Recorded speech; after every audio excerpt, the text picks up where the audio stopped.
I get a little frustrated, I guess, from the stories that I hear.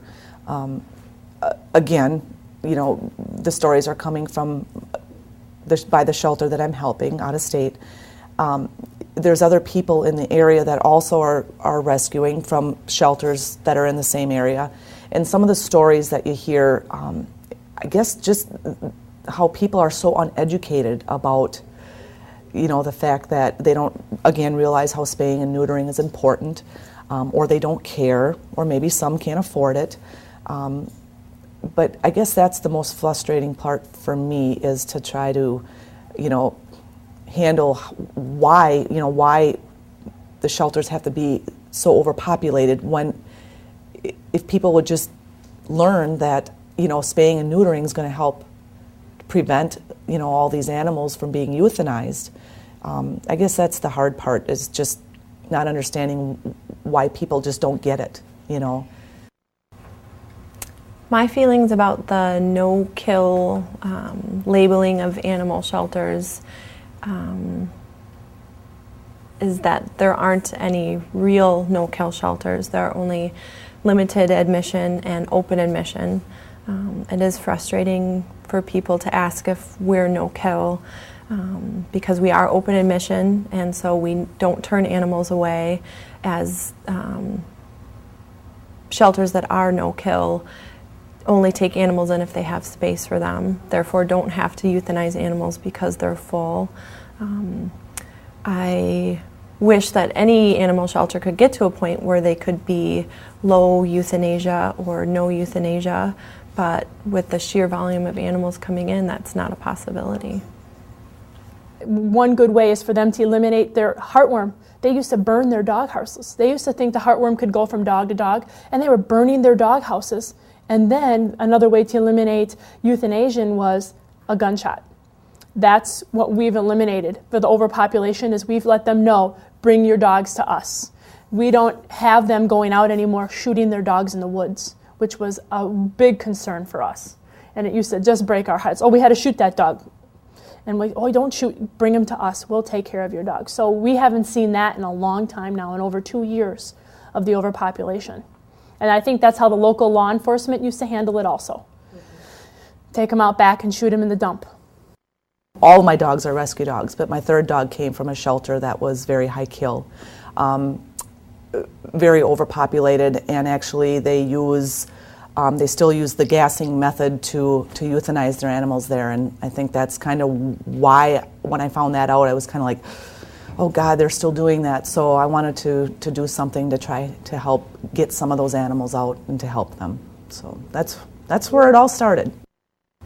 I do agree with the Asilomar Accord labeling animals as adoptable or unadoptable based on medical or behavior problems. I don't know that it's possible for an open admission shelter to be no euthanasia, but certainly low euthanasia.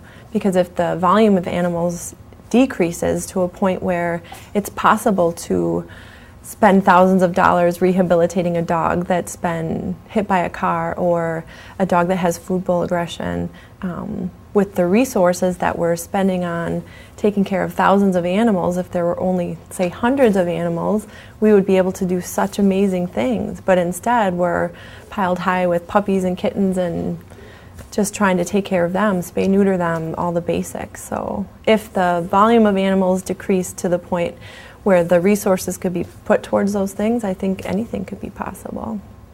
It might be a long ways off, though. I feel that, you know, the shelters, their numbers would drop if people would just learn that they do need to spay and neuter. That's the top, I feel, is the top priority. You know, you can't get that out enough to spay and neuter your pets.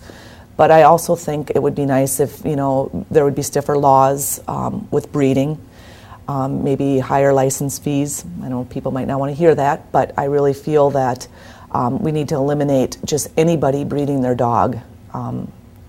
There's already too many unwanted animals that we don't need someone else breeding just because they have a good dog, they want a puppy, or for whatever reason, you know.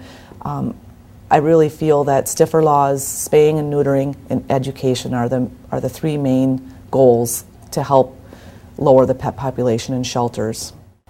I think a solution to pet overpopulation is communities coming together and realizing that there's a problem and addressing the problem by spaying and neutering their pets. To make an impact where we are is probably education, which we're doing. We get our name out. All the police officers know that if they see a stray or if anybody needs any medical help, call Lisa or Betty. We've got our number out there. We've got posters out, signs, things like that. Money is always a wonderful thing to have to supply dog food, to supply dog houses. They think a dog doesn't need a dog house when it's 20 below zero with a wind chill factor. They think it's, my grandfather never had a dog house, what do we need a dog house for? Right. Some of them will bring them in the house, but Yep. that's not always true. And in fact, this last year alone, we supplied 78 dog houses. And we had them made out of wood by somebody in the locality, and they did an absolutely wonderful job. They made this beautiful dog house of 2x4s, you know, for us for $50.